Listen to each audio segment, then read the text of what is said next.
DocTalk is brought to you by Merck Animal Health, the science of healthier animals. Hey folks, welcome to DocTalk today. My guest will be Dr. Todd Bilby. We're going to talk about managing reproduction in the cow herd. It's going to be a great show with a great guest. We're glad that you joined us today, so stay tuned after these messages.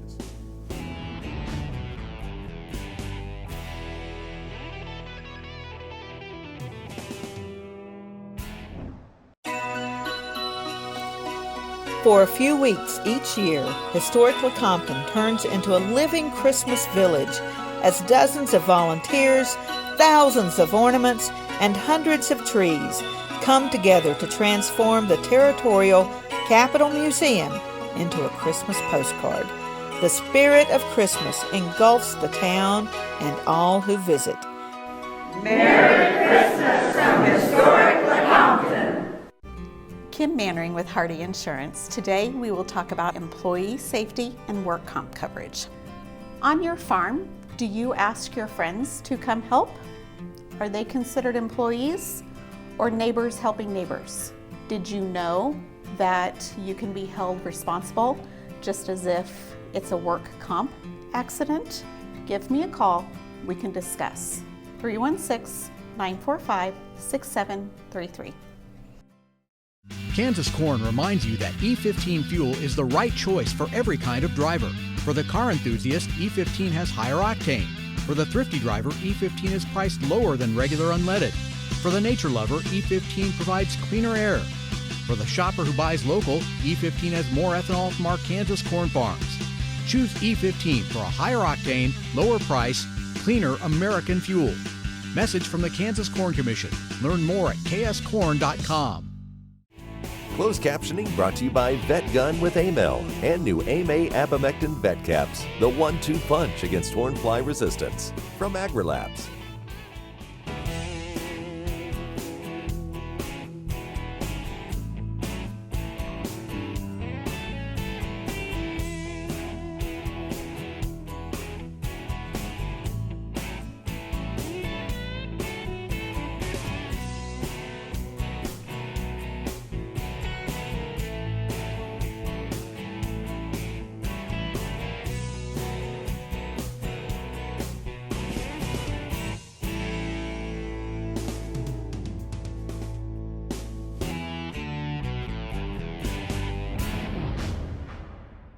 This segment is brought to you by the Beef Quality Assurance Program and the Kansas Beef Council, improving animal care and beef safety for more than 20 years.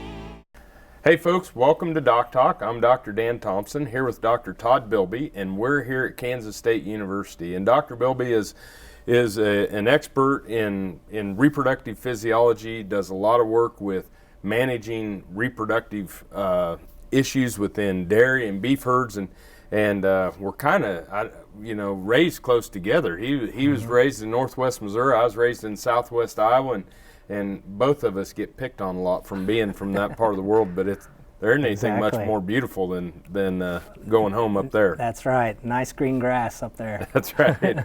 And so some of the things that Dr. Bilby has been working with has been, you said that you went from being a beef guy to working on dairy accounts, and now you're back to working with beef accounts. And some of the things that you've seen on the reproductive side and learned, it always amazes me how we can cross reference different industries and bring ideas from one to the other, and you're kind of seeing that, right? Yeah, absolutely. It's amazing how much overlay there can be and advantages that I think both industries could learn from each other just by being able to see it on both sides of the fence. And one of the things that we were talking about as we were preparing for this was the importance of a tight calving window. Absolutely. I think that's a big piece. If you look at some of the old NOMS data, the USDA reports that 50% or so of the producers don't even have a defined breeding season. Right. And some that do, it's pretty extended at that. So, looking at the advantages of really shortening that window down brings about a lot of good profit potential per cow or per calf. You bet. By doing that. And so, what would a typical, if someone that's managing their cow herd I don't want to say correctly because that means others are incorrect. I mean, you own your cows, however you do it. But right. what would be, a well-managed herd? What would we typically see?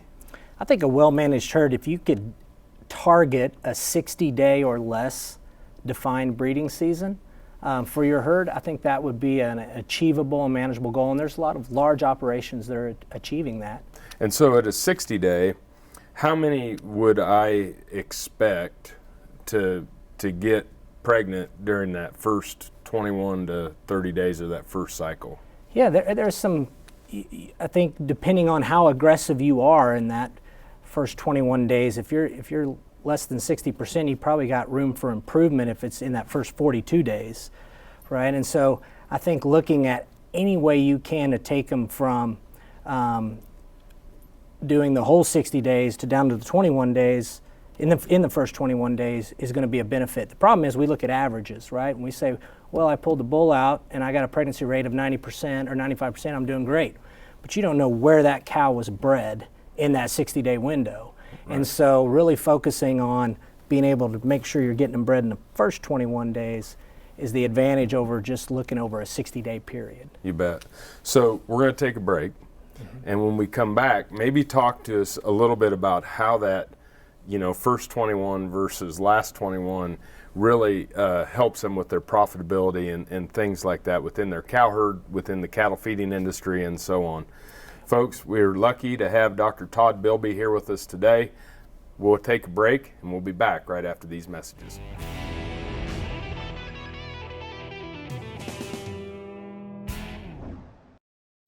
Valley Vet Supply is devoted to providing information and professional quality products at reasonable prices. Valley Vet Supply.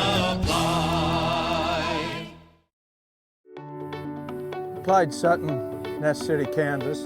Lived on this place all my life. About a year and a half ago, got to where I couldn't saddle a horse. The pain was terrible. Read about stem cell. First it wasn't for me, then they started doing neck and back. Went and had it done. As you can see, I saddled a horse. I'm still building fence. Love to shoot a shotgun rifle, and I'm able to participate, not like I used to, but nevertheless I can do the things I used to do, and life is good.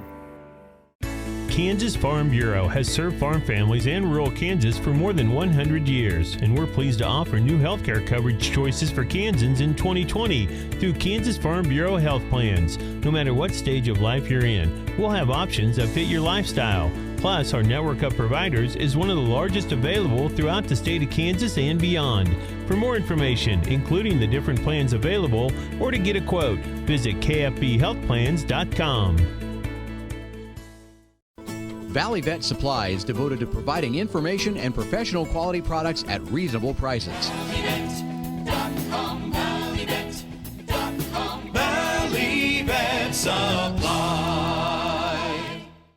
This segment is brought to you by the Beef Quality Assurance Program and the Kansas Beef Council, improving animal care and beef safety for more than 20 years. Hey folks, welcome back to DocTalk. Dr. Dan Thompson here with our guest, Dr. Todd Bilby. And Dr. Bilby is an expert in reproductive physiology and herd management. And we were talking about tightening up that calving and getting them closer to that 21 days. But I don't think people understand the advantages. And maybe they do, but let's rehash some of those advantages. Sure. There's a lot of good data out there, and some of the more recent data with large numbers out of University of Nebraska really showed some nice improvements when you take them from the third calving interval, assuming a 21 days interval in there. If you take them from the third one and move them to the first one, they had improvements in weaning weights. Some of it was 20 to 40, 50 pound improvement in weaning weights just by taking them from the third to the first, getting them on the ground sooner so they have longer to live to eat. Right. And I mean, that's the main premise behind this. But on top of that, they followed those heifers all the way through till slaughter, and some through breeding, followed the steers through slaughter, and they saw improvements not only in weaning weights, but pre-calving weights as well, and body conditions, pregnancy rates into their next breeding season. They followed the steers through, they had more hot carcass weights. I mean, there was just improvements both around. And if you take the cows that calved early in the first calving season, there was a higher percentage of those that stayed in the herd longer, meaning they kept getting pregnant quicker and sooner, versus the ones that weren't calving in the first 21 intervals. So I think there's a lot of opportunity for both the heifers and steers and the cow herd as well by shortening the calving interval and get them in the first 21 days if you can. Yeah, I don't think people understand. I mean, we always thought of it making sure that they all calve in the first 60 days just so we didn't have to go out there and keep checking them. You know? Right. You know, we weren't even that's thinking another about, advantage. Yeah, we weren't even thinking about the economic side of this. Right. But this is big money. Yeah, this in absolutely. some management that if we can shift these animals down there, especially these guys that are retaining ownership all the way through. Sure. You start thinking about fewer days on feed, less yardage, better carcass quality. Yeah. Everything that we are getting paid for Right. can go right back to making sure that these animals have a calf just a month earlier. Exactly. And some of the profit potential of doing that, I mean, there's been numbers out there of $60 per cow up to $160 per calf advantage of doing that. Dr. Lamb, when he was at University of Florida, did a nice one with 300 cow herd, took it from 120 day calving interval down to about 70, using timed AI and aggressive bull management as well. And they realized about a $50,000 profit potential on a 300 cow herd just by reducing it per year. So I think there's huge advantages. You know, the pushback is I got to run them through the chute another time. But if you look at the profit potential, I think it's more than the opportunity to go ahead and do that. Yeah, and so we'll talk some more after the break, but just the understanding, folks, of being able to shorten that calving season up. It isn't necessarily to decrease your workload, but it's to get those calves on the ground sooner. Mm-hmm. More time to eat the groceries that the good Lord provides. That's right. Absolutely. Good.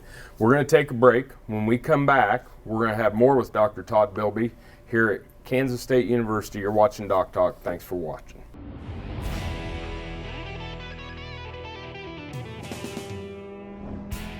Hey folks, welcome to our Cattle First Minute, which is sponsored by Behringer Ingelheim Vet Medica. Preconditioning season is coming up, and it is vitally important as we think about animal welfare, antimicrobial stewardship, sustainability, and all the different topics that are ancillary to our industry besides just making money that we need to pay attention to. And I don't know of any tool that we have that is better in these types of systems and preventing antimicrobial use than preconditioning calves. Proper vaccination, make sure you work with your veterinarian, getting those calves bunk broke, making sure that they know what a water tank is, castrating, dehorning, deworming. All of these things need to be done that make a healthier calf, that make a calf that's a lot less stressed when it goes to the feedlot, and hopefully it'll bring a calf that is much more valuable to you and your farm.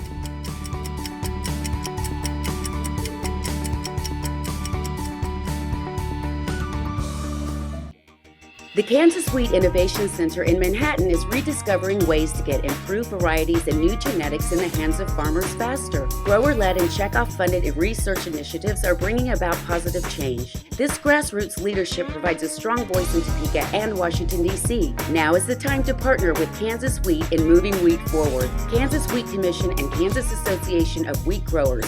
Farmers investing in their future and yours. Log on to rediscoverwheat.org. No matter where, no matter why, the Veterinary Health Center at Kansas State University is committed to providing quality patient care to animals and exceptional customer service to their owners. From routine checkups to emergency and specialty care, our world-renowned specialists and experienced professionals are here to discover, to teach, and to heal. Let us know. How can I help? How can we help? Some call it a come-from-behind victory, an unlikely win, a reversal of fortune, snatching victory from the jaws of defeat. This is our moment, our victory dance, because we choose confidence. We choose Zuprevo for BRD treatment. Ask your veterinarian to prescribe Zuprevo. Zuprevo is a fast-acting, long-lasting BRD treatment that you can count on to get the job done. Choose confidence. Choose Zuprevo from Merck Animal Health. Valley Vet Supply is devoted to providing information and professional quality products at reasonable prices. Valley Vet Supply. This segment is brought to you by the Beef Quality Assurance Program and the Kansas Beef Council, improving animal care and beef safety for more than 20 years. Hey folks, welcome back to DocTalk. I'm Dr. Dan Thompson here with Dr. Todd Bilby, and we're at Kansas State University today, and we're talking about shrinking that calving season up. And Dr. Bilby, you've worked some with this and seen some of the practices that can be done to kind of sync these cows up to tighten that down. Absolutely. A lot of potential there by just using a reproductive hormone, prostaglandin, that's been around for years and years.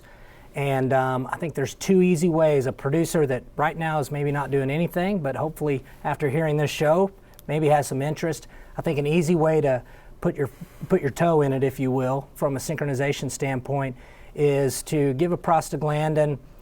You can do it one of two ways, either at the beginning of your breeding season when you kick your bulls in, that's one way.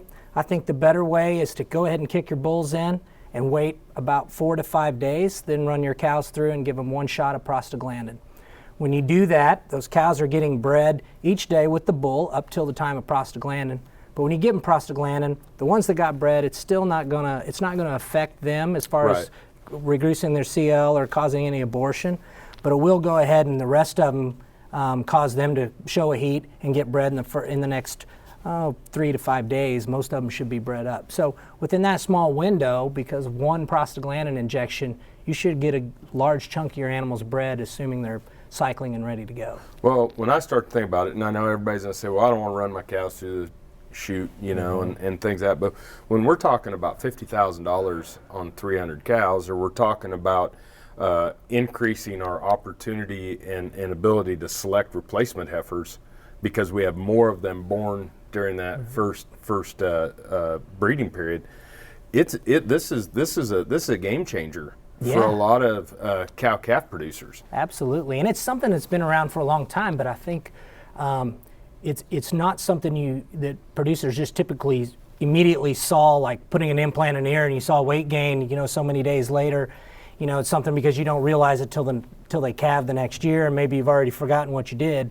But it's a pretty easy thing that's been around for quite a few years that I think it's a great opportunity for producers, and the profit potential is there to go ahead and go through the labor and time to run them back through the chute and get a prostaglandin in them. Oh yeah, and so, you know, I mean, it's a new pickup, and you know, right. But so when we do this, what exactly is going on in the animal to kind of kickstart this? Sure. So, you know, again, assuming these cows are cycling, which hopefully most of them are at the beginning of your breeding season, they should have a nice corpus luteum or CL on that ovary, and when you give a shot of prostaglandin, that causes that CL to regress or die, and that's what's been holding that follicle from going ahead and growing up and having her show a heat, and you breed to that. And so when you give the shot of prostaglandin, you kill the CL, and it allows that cow to then show a heat 2 to 4 days later, roughly. And it's a good heat, and hopefully the bull catches it. Yeah. Speaking of bull, do I need to increase bull power when I do this? Good question. And so typically, you know, in a synchronized herd, depending on if you're using young or mature bulls, and hopefully they've all had a breeding soundness exam and they're good bulls being put out there and relatively decent sized pastures, not too big, you should be somewhere around that 1 to 20. 1 to 15 if it's younger bulls, maybe 1 to 25 if it's older bulls, somewhere in there. So it shouldn't be that much different than what a lot of guys are already running today. Those bulls can handle quite a bit. Cool. Make them work. That's right. Make them work. All right, folks, we're going to take a break. When we come back, Dr. Bilby and I are going to wrap up on this. It's been a great show. Thanks for joining us.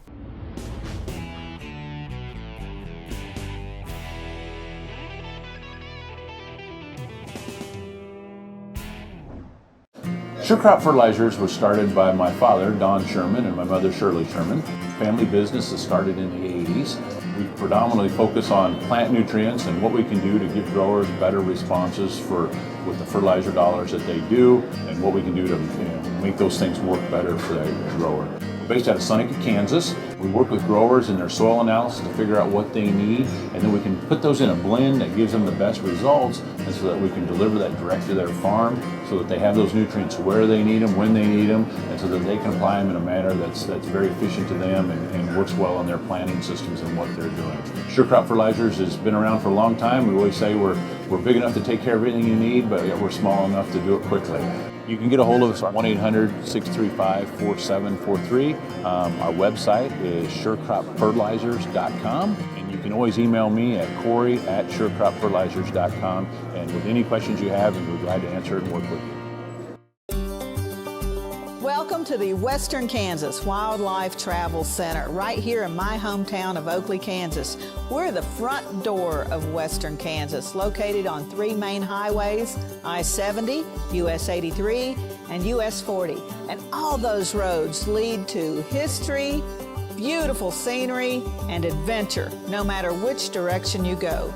We now have an IHOP.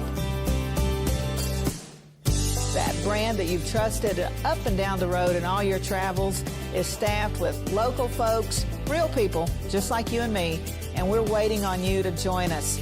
So for fun, adventure, fuel up, fuel your body, and let's have some fun.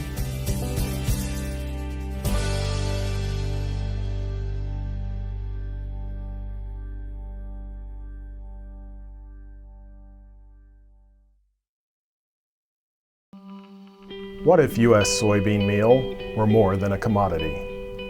If seed companies and the soybean checkoff built a better variety? That future is here. The time is now. To meet end-user demands, the soybean checkoff is investing in the compositional quality of soybeans, including meal. A message from the Kansas Soybean Commission, the soybean checkoff. Progress powered by Kansas farmers.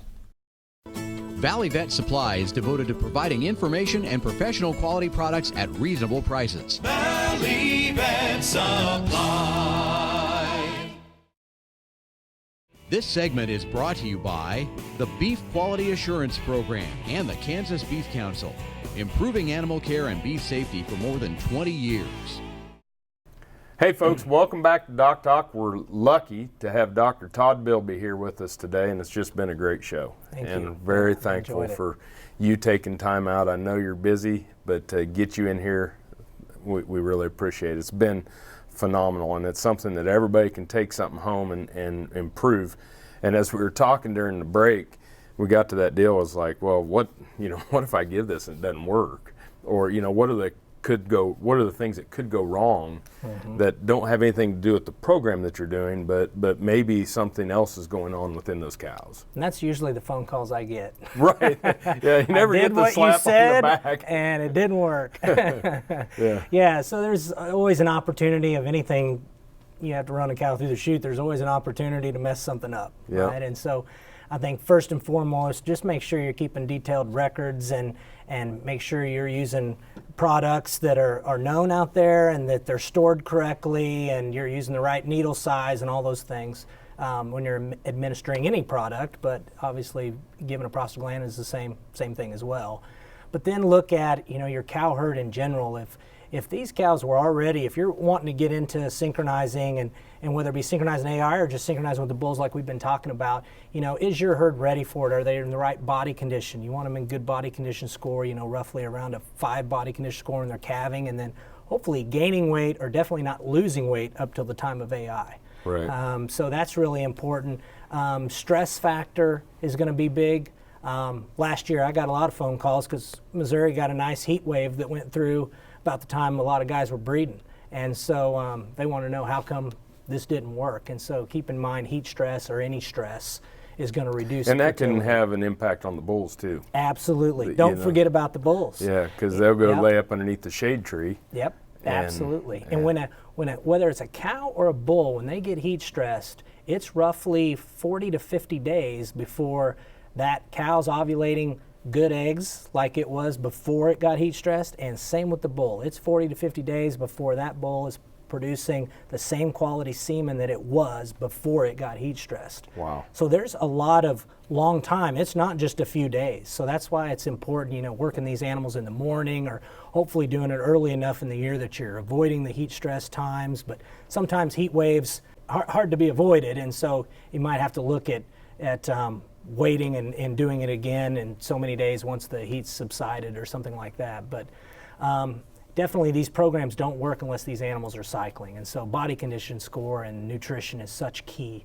in these elements. You bet. Getting them set up for success, and we always stress work with your local veterinarian, Absolutely. And they will know if it's going on in other herds and what's going on around your area. Absolutely. Yep, all these scripted products and any of these protocols should definitely be your first line of defense should be your veterinarian. Awesome. Well, thanks again for being with us, folks. Dr. Todd Bilby, we appreciate all that you do. Thank you. Thanks for watching DocTalk. Remember, if you want to know what we do, you can find us on the web at www.doctalktv.com. Always work with your local veterinarian. I'm Dr. Dan Thompson here with Dr. Todd Bilby, and we'll see you down the road.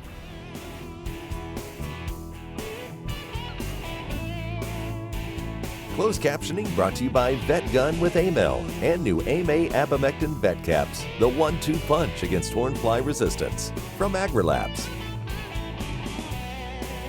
For more information about this program or previous programs, go to DocTalkTV.com. DocTalk was brought to you by Merck Animal Health, the science of healthier animals.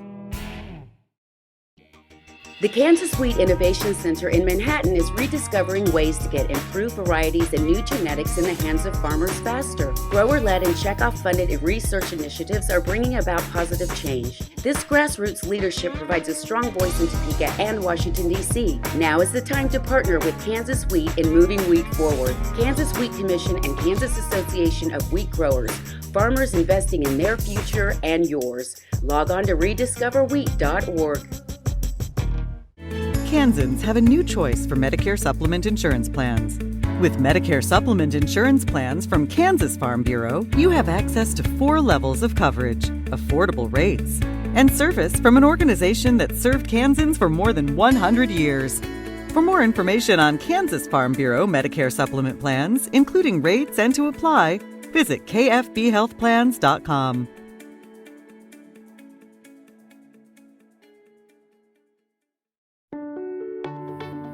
Hello, I'm Dr. Frank Lyons from Kansas Regenerative Medicine Center here in Manhattan, Kansas. Daryl was one of our patients that we did about 7 months ago. I dug trees by hand for years and years and years. In the process, I wore out my rotator cuff. But when I learned about this process, I thought if there's a way to get rid of this pain, then I want to do it. So we did it and it worked. I'm not going to go out and take trees with a shovel anymore, but I can do the things that I want to do now. Well, it's been very gratifying to help people with their painful joints and other entities, and it's been especially gratifying to be able to help people who I know and have worked with and known for many years.